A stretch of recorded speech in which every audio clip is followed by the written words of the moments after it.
Hello guys. Hello. How are you doing? Look at that wave. Ooh. Yeah, Coming this way. Yeah, it's alright. Yeah, some quite big waves today. We're down the beach. Let me just show you. I'm going to have to be careful because I've got my phone in my shoe today to try and cut a bit of the wind out. So you will get a little bit of it, but hopefully not too much. So let me just show you. Bit calm at the moment, but we've had a couple of big waves. So how are you doing? Saturday. Bloody wonderful here. The sun's just gone behind a cloud, but we've had a lot of sun and the temperature's been good today. I think it was recorded at 27, 28, something like that, but it's felt quite a bit hotter, hasn't it? Yeah. Not over bad though. What have we got to tell you then? I hope the wind's not getting into this shoe. What have we got to tell you? Okay, I'm still waiting to hear from my job interview. Sarah's still waiting to hear if she's got an interview, which we don't, there isn't any reason why not. It's just a case of waiting, I think, but we're patient, just taking it as it comes. As most of you know, in the past we've been crafters. We've been making pyrography plaques and wooden objects, so to speak. And the other day, a couple of days ago, I had this wacky idea, like I do. What can we do with things that have washed up off the seashore? Now, obviously in abundance we've got seashells, but not all of them are of good quality. They're worn down, chipped or broken and whatever. So we took a stroll, we did a bit of beach combing, and we managed to get quite a substantial amount of decent shells, different shapes, colours, bits of glass that have obviously been in the sea for quite some time. I'm watching these waves behind us. Yeah, we're alright, we're not getting wet yet. Different colours, no sharp bits obviously, because the sea has sort of, you know, made them smooth. And we're wondering whether you guys, we've got our own ideas of course, but we're wondering whether you guys have got any ideas. What can we make out of shells? Now, we've observed people have been making necklaces out of them and anklets. The ladies around here wear them as anklets. But we wanted something different. Now, I'm not going to tell you what we're going to do until I've made one or two. Say again? Yeah. Yeah? We're sure you won't be disappointed, and it's something quirky, and I think they will sell. I really do, especially over here. So if you guys can come up with any ideas of what we can do out of seashells, we'd appreciate your comments. Leave them in the comments box below. Let us know what you think, or if from Facebook, leave us a message. Well, the waves are coming in. I'm surprised the surfers aren't out tonight. That's Look really at this. Not going to be good when that comes over here.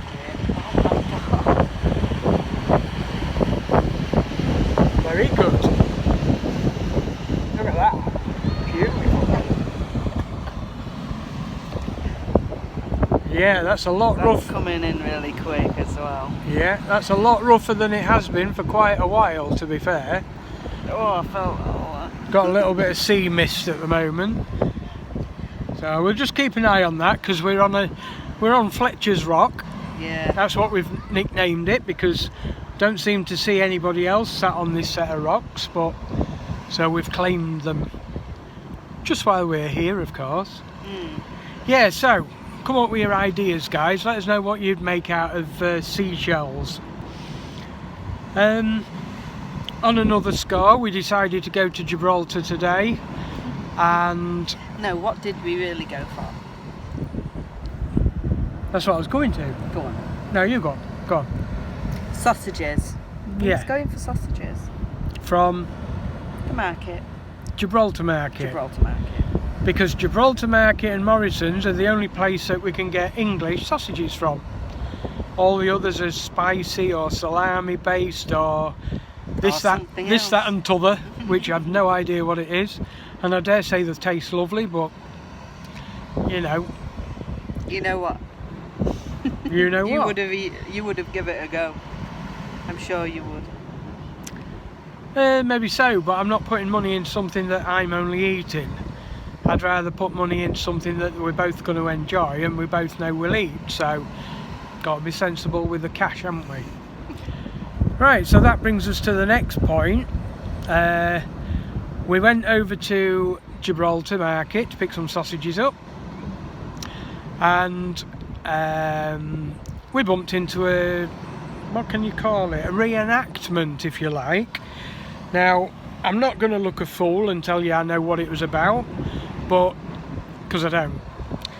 But it was obviously something to do with reenacting the Great Siege, or something to do with the keys. Now I presume it was something to do with the keys that locked up the big gates when the siege was in progress or something. I don't know. I meant to have a look at it before I made the video, but I hadn't had time. We've just come down, catch a bit of sun before, it goes down for the night. So I'll tell you what I'm going to do. I'm going to pause the video here. Going to play you the video and a couple of photographs that we took, and then I'll come back to you.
To the key! Forward! March!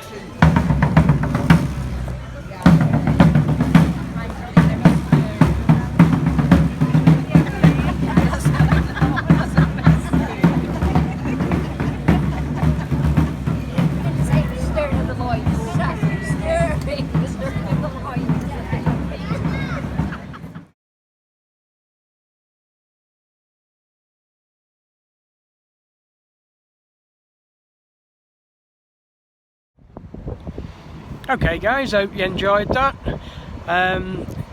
It wasn't a big reenactment, and they did turn up a bit later on, but we had other things on our mind at the time, because after we went there we decided to go to the public toilets at Casemate Square.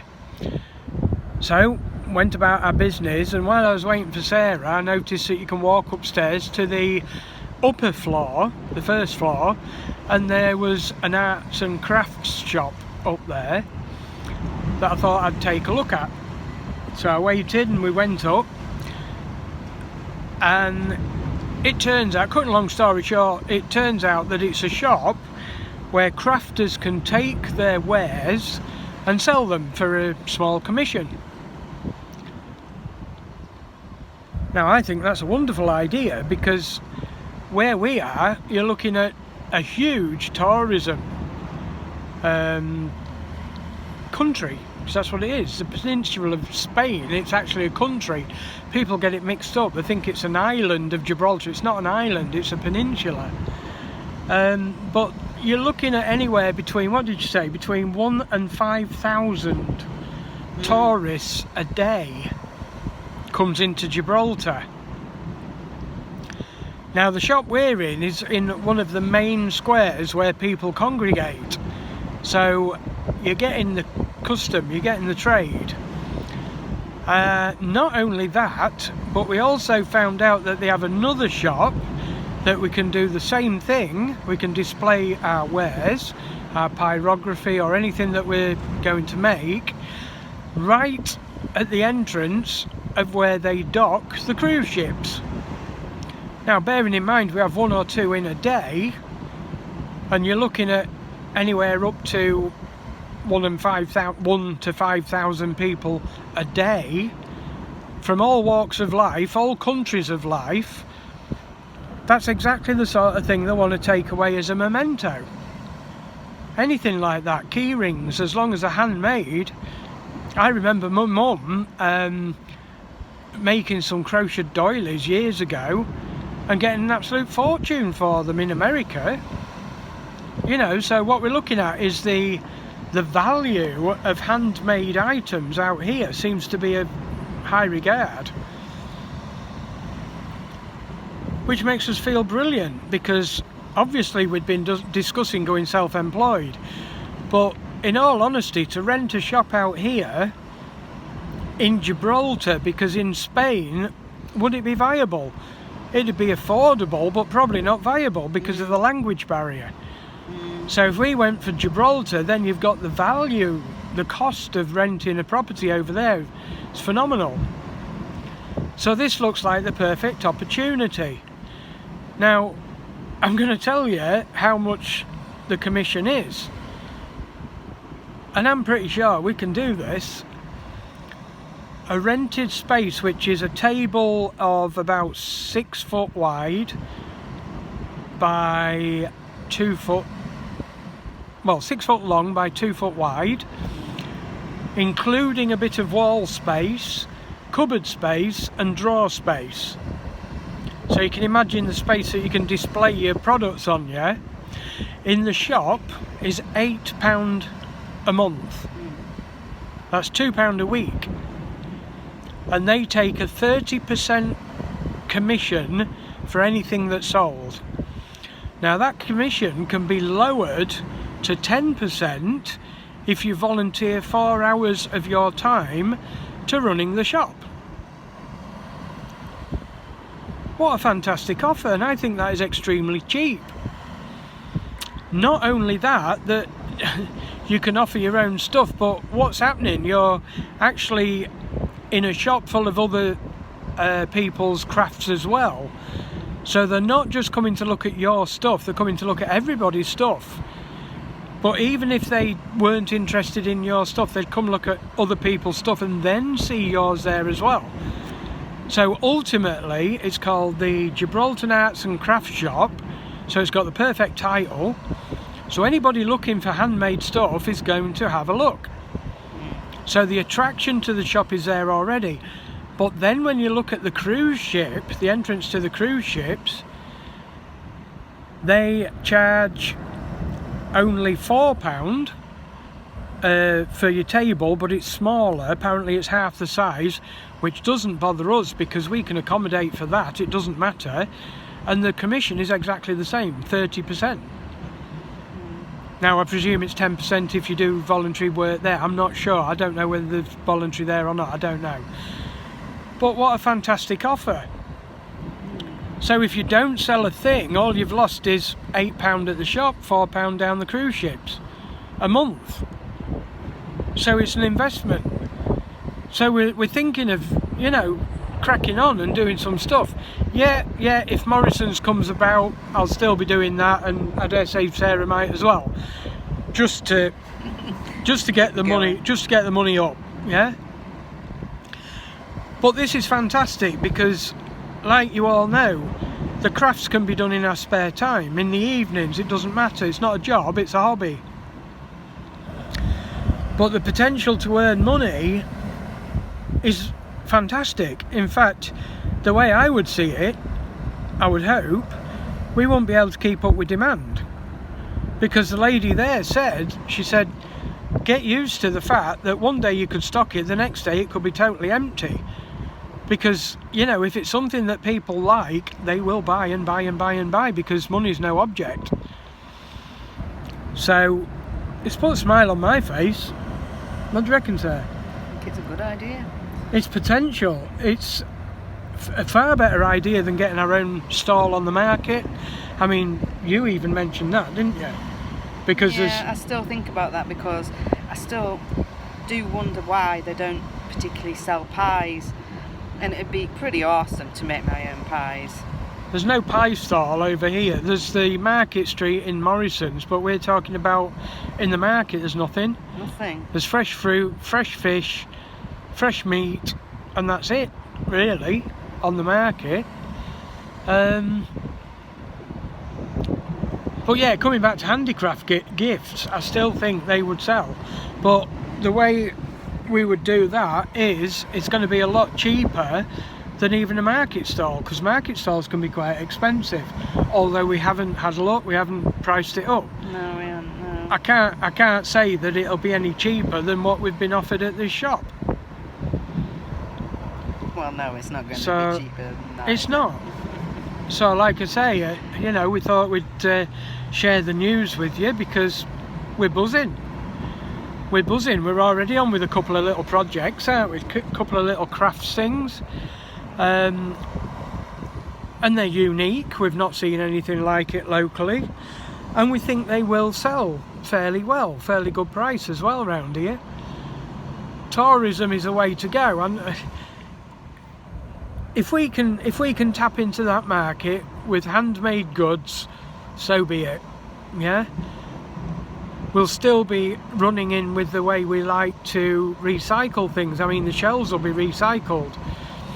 Pyrography is an art in itself. We saw one crafts lady in the square itself with a stall, and she said she'd tried pyrography, but she's just not artistic. She couldn't do it, didn't she? Yeah.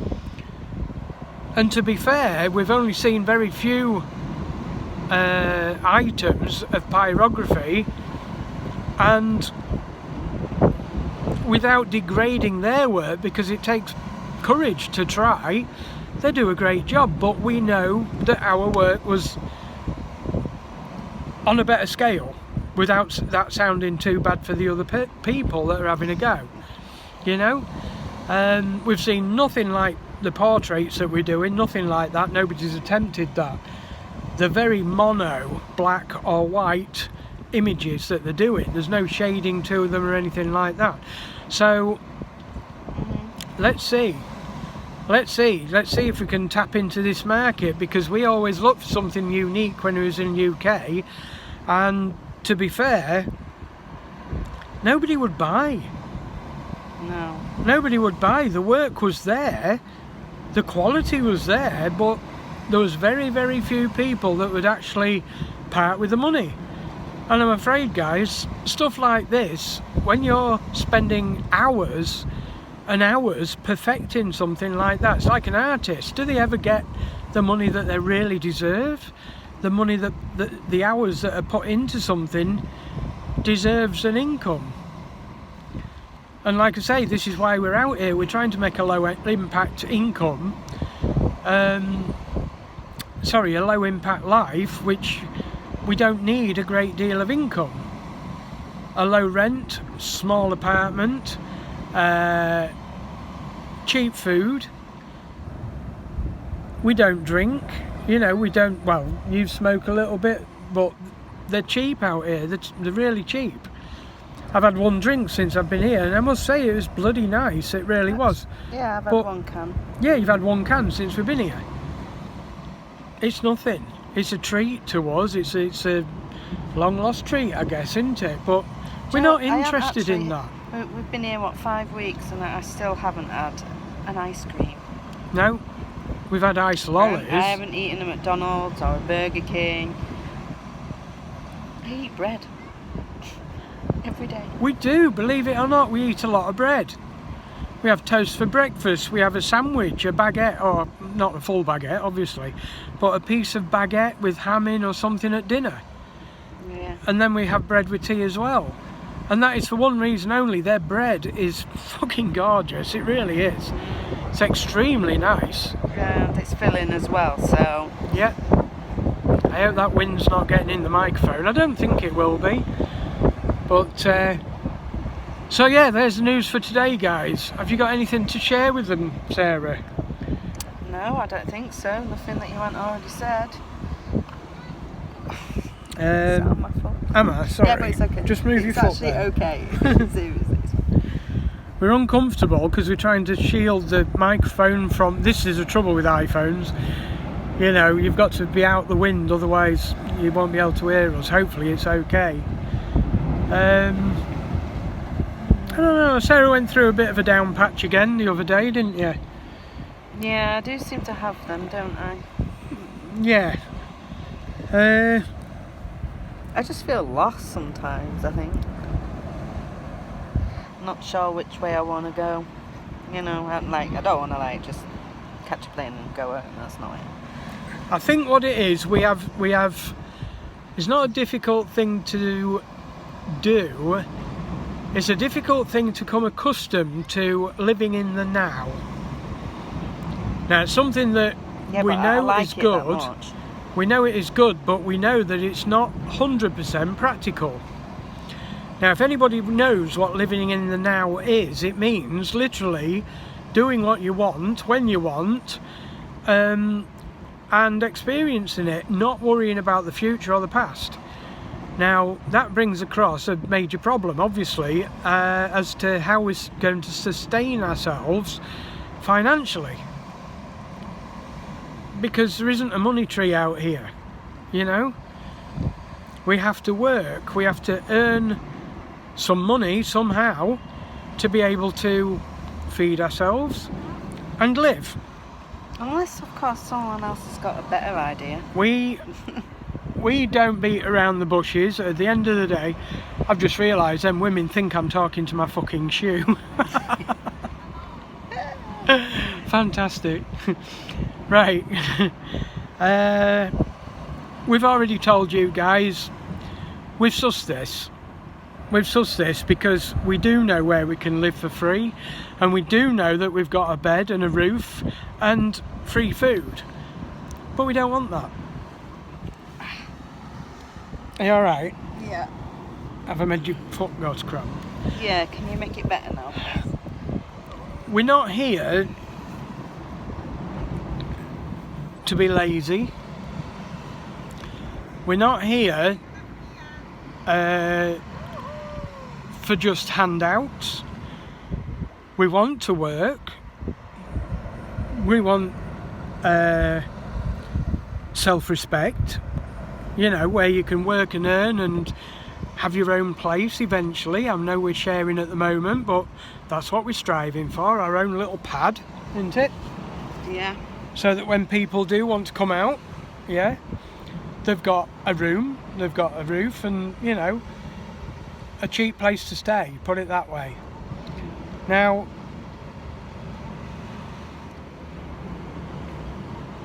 we know we can do it. I'm trying to get comfy and not squash Sarah's leg, you're alright. We know we can do it.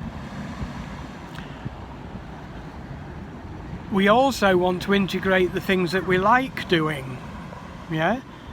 And like I say, it's a shame that we couldn't do that in Scunthorpe. I think I've drifted off what I was saying, but I can't remember what it was. That was it, living in the now, yeah? Now, living in the now means exactly what I said, just like doing as you please. Now, it's not possible. Well, it is. How? Not everyone else can do it. You know what I mean? It if isn't. Everyone It else isn't. was doing it as well. No, it isn't, because if you're living in the now, everyone would be happier and offer things and share things and do things, you know. That my point being is, if you choose, or if we choose to live in the now, somebody has to provide for us. Somebody has to give us money for accommodation or food or whatever. And let's face it, the hostel that we was in, you can't live in the now even in there. No. Because they remove all the privileges, like your phone, for instance. Not to be arseholes, just because they've had complaints in the past because it annoys other, you know, residents and such like. So ultimately, living in the now is not 100% possible. But that doesn't mean to say that we can't practice it as much as we can. And that's exactly what we're doing here now. Yeah, we're just taking it for as it is. We're here. It's quite windy, it's quite blustery, it's still sunny, it's warm, it's very warm. So we're living in the now, you know. But we've got to make plans. We've got to plan. That's what we was doing today. We're planning on selling stuff.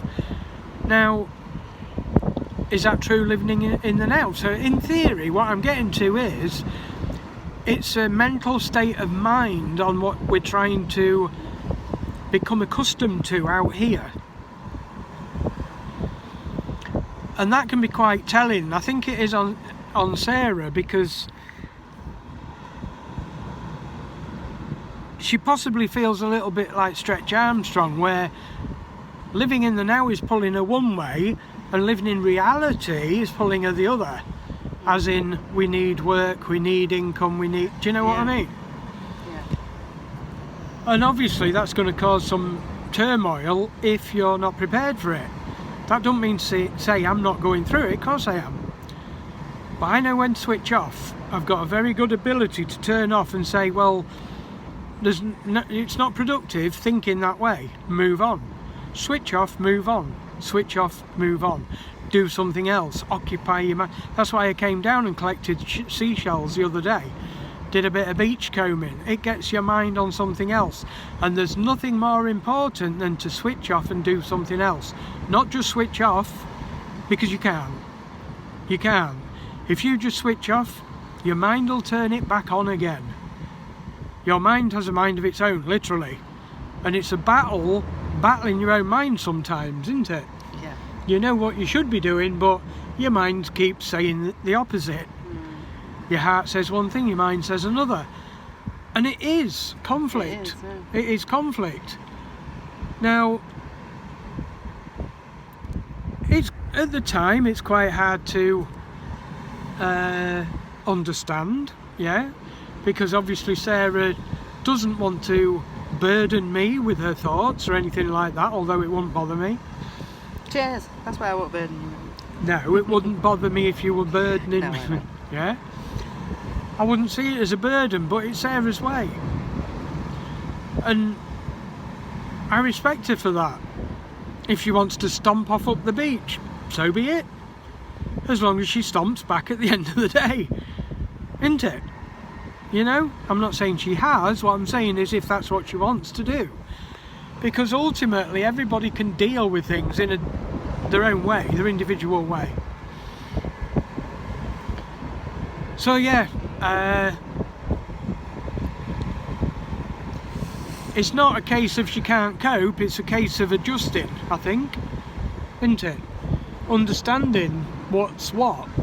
It's like a ball of wool scrambled up. At the end of the day, it's just lots of different things. It's lots of things. It just depends on the situation, or, you know, I mean, you could be busy at work, couldn't you? And then all of a sudden you think, oh my god, I can't cope with this, and you just run off down the beach and chill out.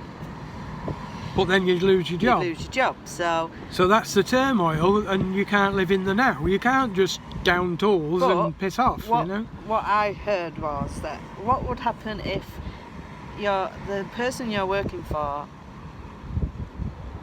goes bust, or decides they're not opening anymore, then where are you?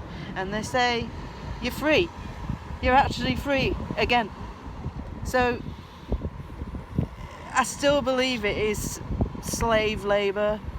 Where when you go to work, it is slave labour, but it's the only thing that will give you what you want. There's two ways of looking at that. Anyway. There's two ways of looking at that, to be fair. The way you said it there, and then the other way of, without them we'd have no income. And that's when you respect your boss and say, well, thank you very much, you know, we needed some money this week to pay the rent, and without you we'd be fucked. Simple as that. So it is a mutual thing, isn't it? You've got to find a good boss. That's what I was going to say. You need to find them, and they are few and far between, I would think. The ones that actually really think of you know, their employees. at the end of the day, regarding work, you've got to see it through their eyes.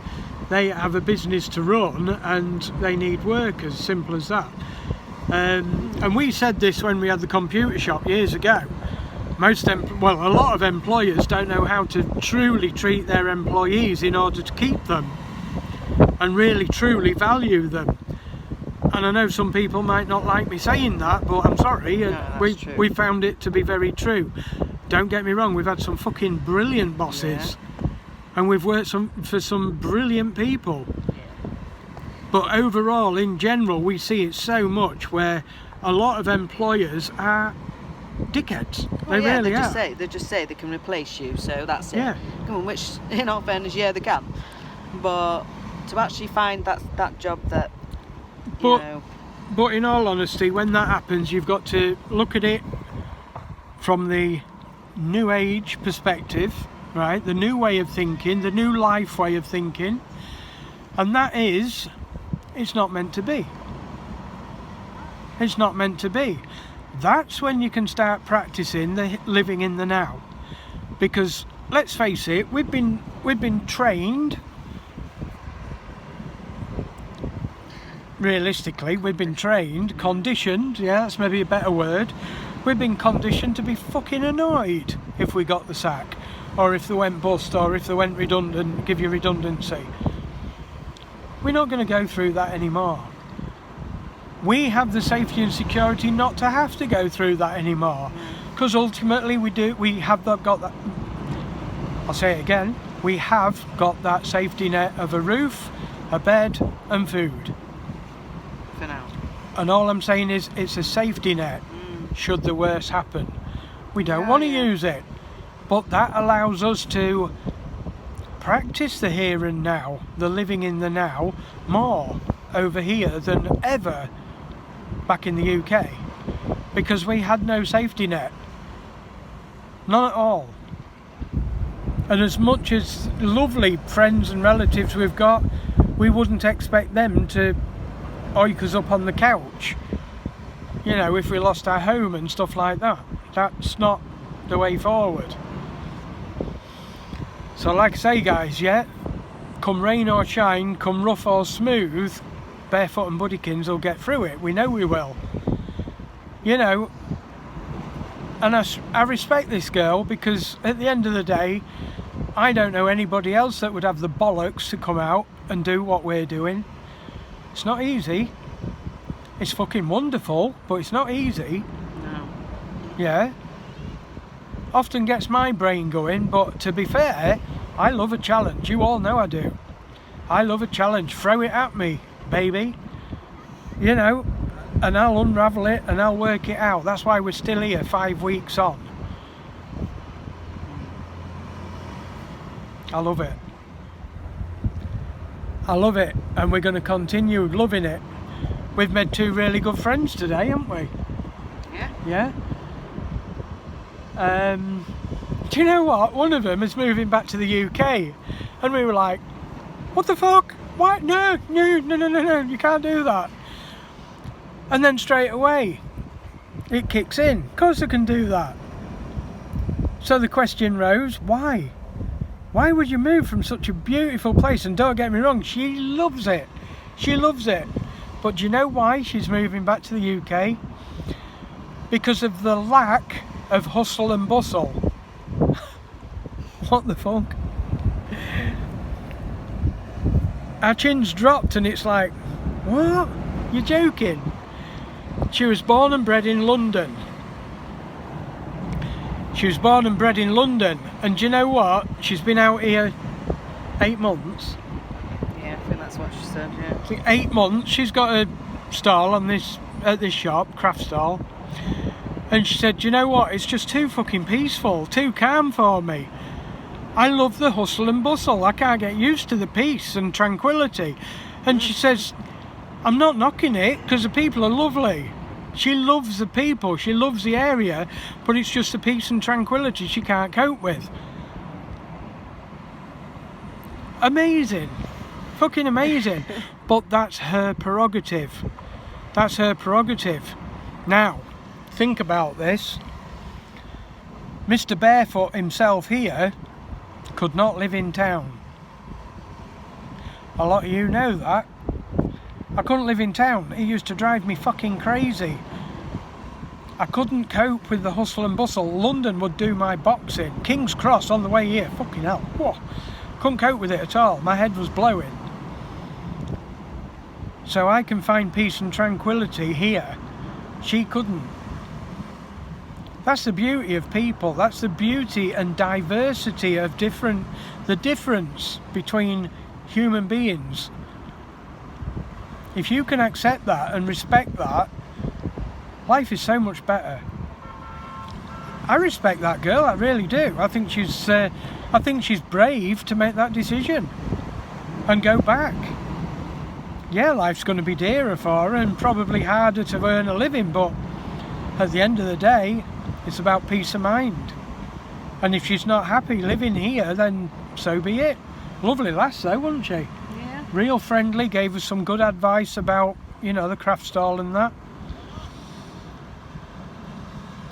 So there you go. We're all different. And the other lady? The other lady, she was a,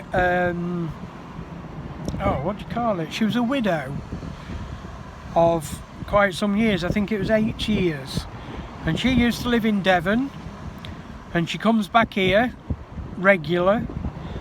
She had a stall. She was selling trinkets, necklaces, stuff like that.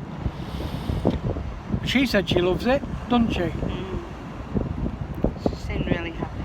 Very happy. She was an older lady. She must have been, I don't know, without being rude, I don't like to age people, but she was probably 60.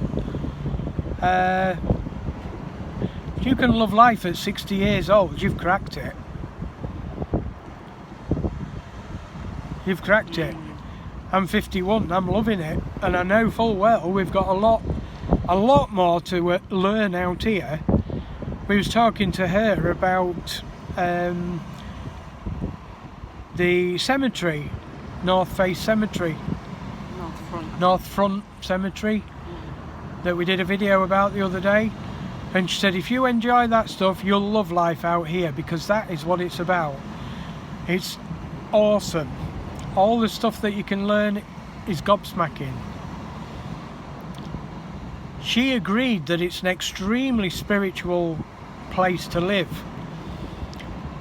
And I do believe, I have heard, I do believe it, but I do want to look into this, that Gibraltar is on a ley line, one of the main major ley lines to possibly Jerusalem. And she was nodding. I think she knows a lot more than she let on. She said the spiritual energy out here is phenomenal. She practices with her daughter, I think it was. She practices Tai Chi and yoga, and she said she gets a far better result out here, just purely because of the positive, warm energy. And she said the rock radiates a wonderful sense of well-being. Maybe that's what's magnetised us back here. Well, yeah. Well, it's magnetised me back here, but it's magnetised Sarah out here. She's never been before. And the lady agreed. You know, what is it? We're not the only people that this has happened to. Our landlord, it happened to the same thing. He didn't know he was coming here, he just decided to come. For no reason. He knew nothing about Gibraltar, like many people. A lot of people have never even heard of it. Do you know, I'm looking at the rock now, and I did a drawing the other day from coloured pencils. Still got some work to do on it, and do you know what? It looks completely different today. This is certainly something I can work on. I'm looking forward to getting that picture finished, but I'm not going to rush it. I'm going to chip away at it slowly and surely and go for the good result at the end of it. Looking forward to that. So, Mrs. Buddykins, I'm ready to eat some lamb. you ready to eat some lamb? Don't sound like a bad idea, does it? Oh, I've got dear. stir-fried pork as well. What was it? Sweet and sour stir-fried pork. We're off. See you later, guys. See ya. Loves you.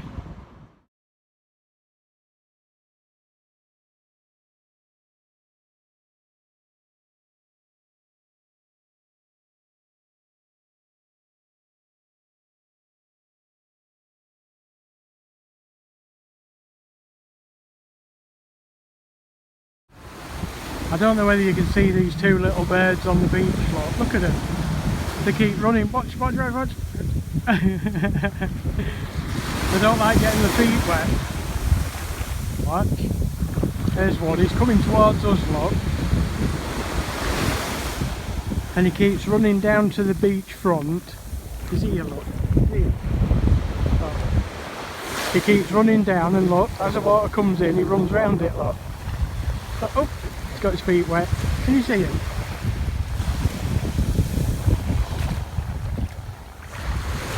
He's a lovable little character. I wonder what he's actually eating.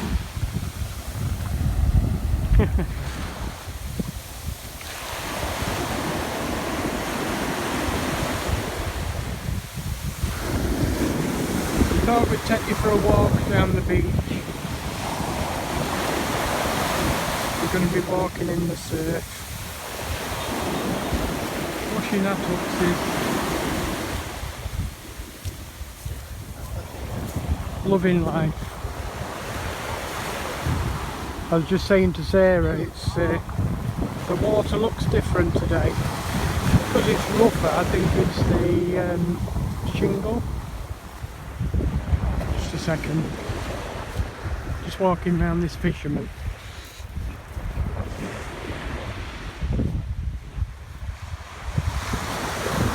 I didn't want to disturb him and his sea fishing.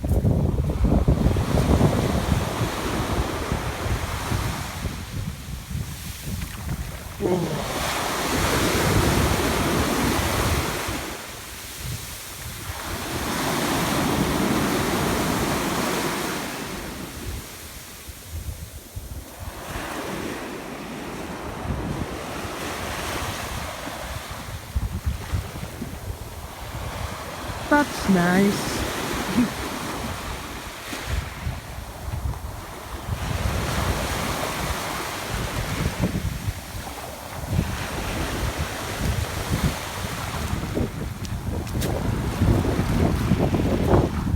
You can be walking along absolutely fine.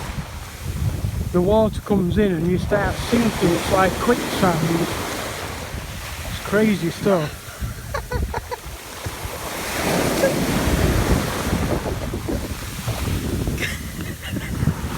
Alright, love. Yeah, if you'll take me.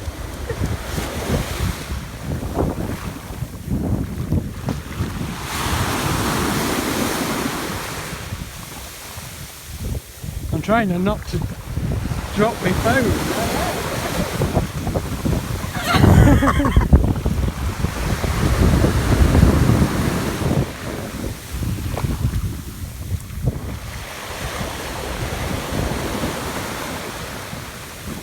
When was the last time you washed your feet, sir? Yesterday. Yesterday? Yeah. Now I feel like the sand is like firm under the feet, under the foot, yeah? As soon as that water comes in, it just disintegrates, just disappears. Look how clean the water is.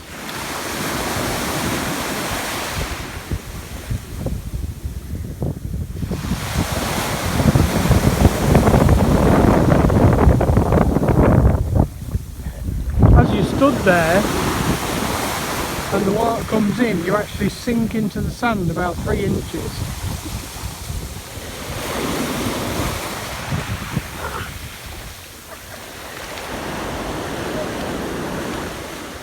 It's actually a fantastic time to look on the beach and find there's coloured glass and stuff on here. These are the sort of things that we was picking up yesterday. Make some really interesting things out a bit.